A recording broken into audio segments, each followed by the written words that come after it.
তেলাওয়াত সহি করার ক্ষেত্রে ৩ টে জিনিস গুরুত্বপূর্ণ।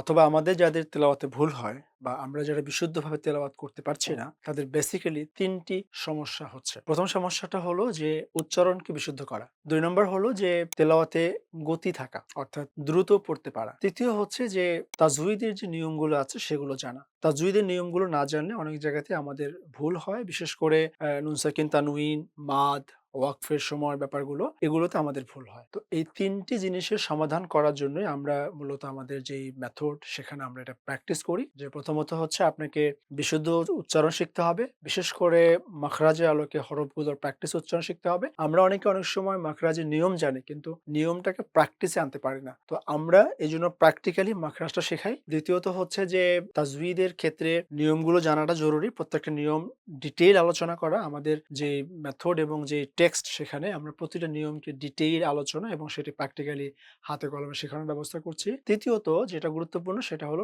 প্রচুর পরিমাণে অনুশীলন করা। তো আমরা আমাদের সহজ কায়দা বই এবং আরো বইগুলোর মধ্য দিয়ে প্রচুর পরিমাণে প্র্যাকটিসটা করাচ্ছি এবং দ্রুত পড়ানোর জন্য এক ধরনের টার্গেটিং করা এবং সেটা মোটিভেট করা। ফলে শিক্ষার্থীদের এই স্কিলটা ডেভেলপ হচ্ছে। ফলে আমরা ৩ টা স্কিল একই সাথে এই কোর্সে ডেভেলপ করার ট্রাই করি। একটা হলো বিশুদ্ধ উচ্চারণ, একটা হলো দ্রুত পঠন এবং আরেকটা হচ্ছে তাজউীদের সমস্ত রুলস গুলো ডিসকোর্স করা। আমরা আশা করছি যে আমাদের এই পদ্ধতির মাধ্যমে ইনশাআল্লাহ আপনারাও শিখতে পারবেন এবং আলহামদুলিল্লাহ এটি বাংলাদেশের বিভিন্ন জায়গাতে এই মেথডটি এখন প্রয়োগ করা হচ্ছে। আশা করছি আপনিও কোরআন শিখবেন এবং যদি আপনার ব্যক্তিগত কোনো সংকট থাকে, এই ৩ টা লেয়ারের কোনো একটা জায়গায় আপনি যদি নিজে টেক কেয়ার করেন, নিজে শেখার চেষ্টা করেন, ইনশাআল্লাহ আপনি শিখতে পারবেন। তো কোরআন শিখুন, কোরআন শেখা সহজ এবং কোরআন শেখার জন্য আপনি আপনার আন্তরিক প্রচেষ্টাটা অব্যাহত রাখুন। আসসালামু আলাইকুম ওয়া রাহমাতুল্লাহ।